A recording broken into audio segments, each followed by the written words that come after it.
There's a phrase in disability activism, nothing about us without us.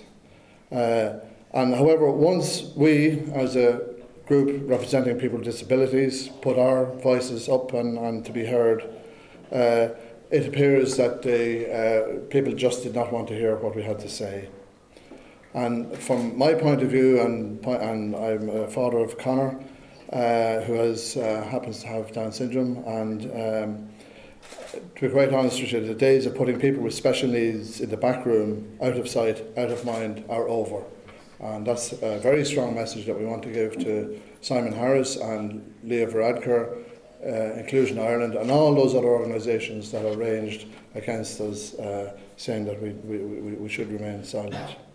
This campaign by Disability Voices for Life is about celebrating diversity, and it's about celebrating life and people of all abilities. We would not have felt obliged to speak out were it not for the relentless campaign from some quarters telling us to stay silent. Throughout this campaign, it has felt like our existence is inconvenient for some supporters of the abortion referendum, and that they would rather we went away and remained quiet. We will not. It is a cold, hard, undeniable fact that when abortion is introduced, those children diagnosed with some form of disability suffer a disproportionate effect. If people think that it will not happen here, they are willfully kidding themselves, because it has actually happened everywhere else. The campaign against us has been quite disturbing. During the debate on the Citizens' Assembly, when they recommended abortion on grounds of non-fatal fetal anomalies, in other words disability, no voices were heard challenging their recommendations or talking about how upset they were then. The Oireachtas Committee happily spoke about disability without inviting any representative organisation in to counter the negative stereotypes that were being betrayed. Yet now, when we as parents dare to challenge the real probability regarding termination of lives of people with disabilities, we hear objections.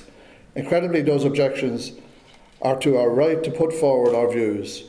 We are upsetting people, and my God, they might hear what we have to say. It's a real throwback to the bad old days when people said, "Oh, God love them, sure aren't they great?" I wish I didn't have to stand here, but frankly, as I look across Europe, I have no choice. In every single country where abortion has been introduced, the rate of terminations of people with Down syndrome has increased. The continent is sleepwalking into a situation where people with Down syndrome will scarcely exist, and the battle lines need to be drawn. Today, we are drawing that line here and now in Ireland. We can do better. That's why I certainly would be voting no on May the 25th and asking other people to do likewise. Just one final comment.